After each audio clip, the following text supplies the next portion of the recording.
This is James G. Nunn from Arthur and Merlin, and you're watching the ARROYO show. We're trying to get this shot, and the tide is coming in. I'm talking up to our tippy toes, and the director's looking at us going, look, the beat, we can just step off just there. Let's just keep going until it gets right.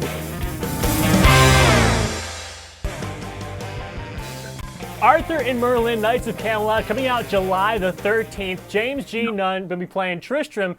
Tell me a little bit about this experience. It's always quite a different experience when you have this sort of a period piece going on. Yeah, no, it was, I mean, overall it was a great experience. We were shooting in Wales, and very wet, very rainy, which, you know, adds to the effect. You know, these big budget films can deal with milk in the rain, but we have the real stuff. You got to pull through.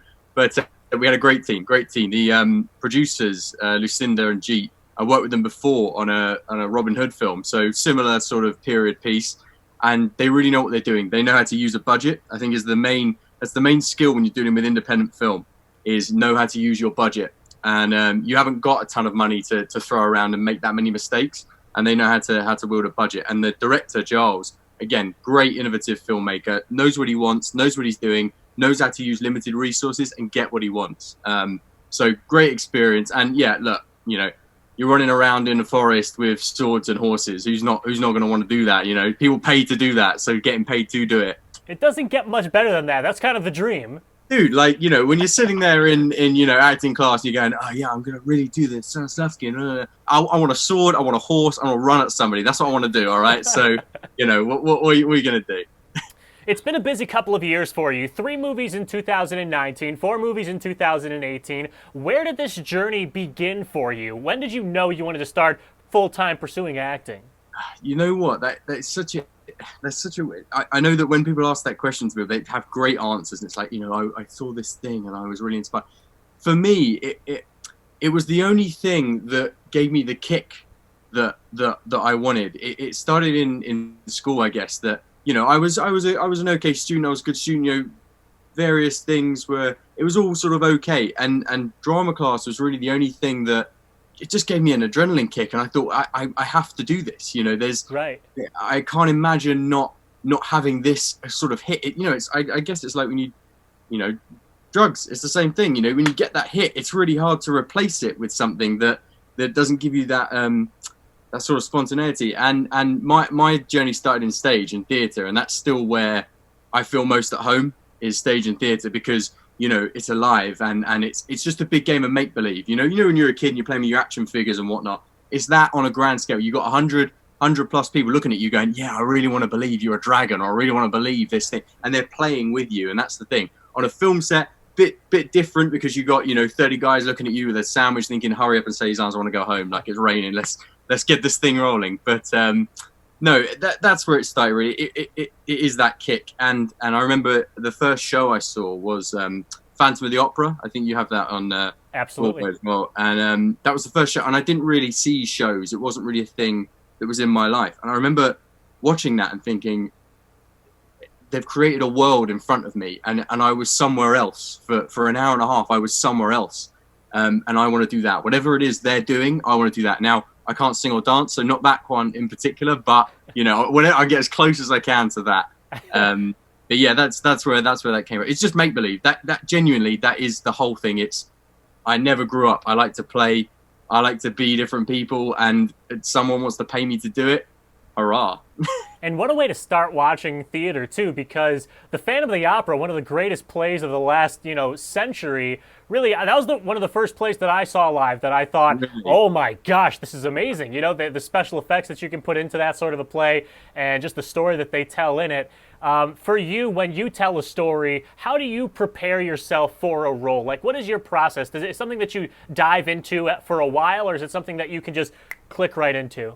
It's I think it depends on the circumstance. Depends how long you've got to prepare for the thing. For me, there has to be an instinctual connection with who you're playing, and my audition technique is never to really go for what I think they want. It's to present them with what I want to give them, because then if you give them that and they say, great, that's what we want, you're not going to have a problem when you go to shoot it or to rehearse it. If you give them something you think they want that's not quite fitting with you, you're going to have problems shooting it or rehearsing it, because it's not gonna connect.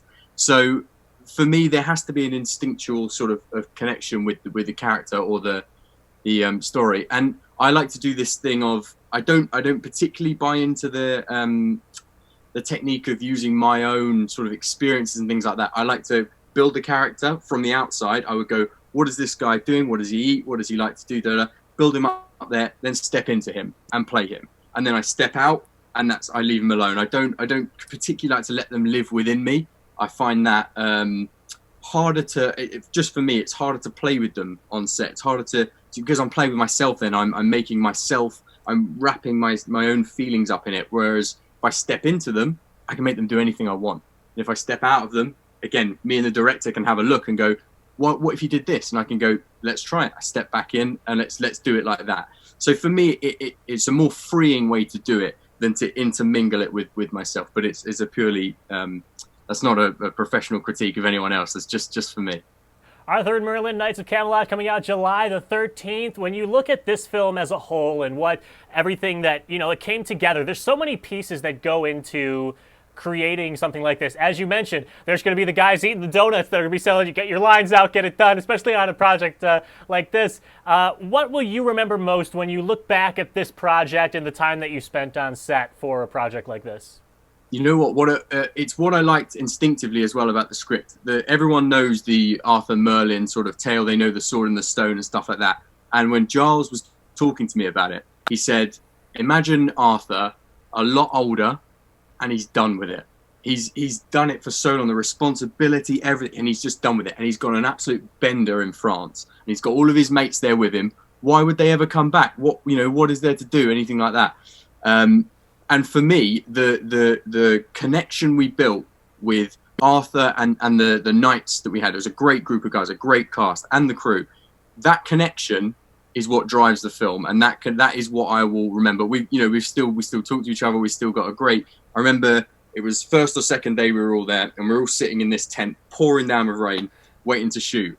And everyone was talking, everyone was throwing stuff around. No one knew each other. Everyone was talking, throwing stuff around, and I just thought, thank God, everyone is on this wavelength. Because if we were all sitting there in silence, this is going to be a long 3 weeks, But no, and that was and that is driven as well by the crew, not just the cast. Everyone fed into that. Everyone gave their all. There was nobody, being pretentious.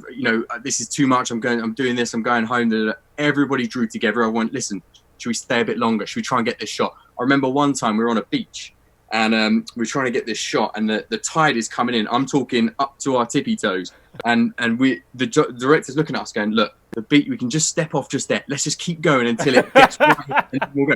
And there was no, the crew weren't going, no, I'm not doing it. They're going, yeah, let's go. So everyone really took it. And I hope that comes across on the screen as well. And I think it will. I think that they've gone for quality, and they've delivered it. When you first started learning the art of acting and you were going through that sort of learning process, what memories do you have of that time period? And what were some hurdles that you had to cross in your acting journey that you had to really work to get over, that maybe some younger actors may be looking to get over right now? Still learning, always learn. You're never going to stop. If you stop learning, you're going to stop getting better, I think is the thing. And for me, I think my most formative experiences were, again, back at school, because the way the British system works here, usually you leave school and you go to drama school for 2-3 years. I didn't do that. So most of my stuff happened in high school or in secondary school. And my drama teacher there, Dorian Cooper, she not only taught me the craft and the technique and things like that, she taught us the love of it, the love of doing it. And if you don't love it, it's not going to work for you, because it takes so much of you. It's not going to work for you. In terms of hurdles, there's the industry stuff. That the industry is hard. It's hard. It's unfair. That's the way it is, and you can sit on the sidelines and moan about that, or you can plow forward and push. In terms of technique and acting wise, it's got to be personal to you. Just do your thing. It's the same what I said about the auditions. The audition, yeah, it's for them to look at you, but it's also for you to look at them. It's for you to go, is this the right fit for me? Bring them what you're going to bring them. If they want it, they'll take you. If they don't, it's not right for you, and move on. There's plenty of opportunities. Just go after them. And I would say the main thing is, take care of yourself, because it's difficult and it hurts, and you're constantly told that's not good enough, that's not good, and you'll have this constant thing running in your head of, is this ever going to happen? Is this ever going to work? You know, keep going, stay in the game. You got to be in it to win it. And if it ever gets to the point where it's too much and it's not right, go. Don't force yourself. You know, don't make yourself unhappy. The whole point of the life of an artist is you're choosing a path that is difficult, but it should be rewarding. And if it's not rewarding you, leave it alone. Don't push it. Find another way to express yourself. Find another avenue. Just take care of yourself, because if you're not doing that, it's going to come across in your work, and it's going to affect everybody else in the team, and it's just not good for you. So I would say, industry-wise, we could talk for hours about the hurdles there and what we can do to improve that and stuff like that. But in terms of yourself, I would say just take care of yourself, and because you're the one who's bringing the skill. You're not a carpenter. You're not making a physical thing. You can't. It's all coming from you. And if this isn't right inside, it's going to affect your product. It's going to affect what you're trying to put out. So make sure that's whole. Make sure that's right. One thing that I like to ask everybody that's in an industry that's as competitive as the one that you're in is, what do you do to keep yourself motivated or to keep you inspired? Or if it's not something that you have to do for yourself, what is the memory or the person that would keep you motivated or inspired to keep on pushing in an industry like this? Watch bad films and have a big ego. To the amount of times that people say, like, oh, you know, I just love watching good stuff because it really inspires me. I hate watching good stuff. I go, oh, damn, I wish I was in that. If I watch a bad thing or a bad show, I go, I can do much better than that. They suck. So I would say have a list of bad films, go and see some bad theatre, and you'll feel great about yourself. The other thing I would say is, look, the thing about having an ego, you gotta recognize what you are and who you are. If you have an ego, use it and don't abuse it. Recognize you got it. Don't pass it on to anyone else.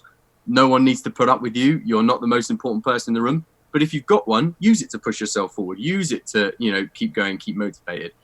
In terms of motivation, there's the obvious things of, you know, you want to be able to provide for yourself and your family. You want to be able to support yourself. There's the cosmetic stuff of, look, I want to be doing good stuff and known for doing good stuff and things like that.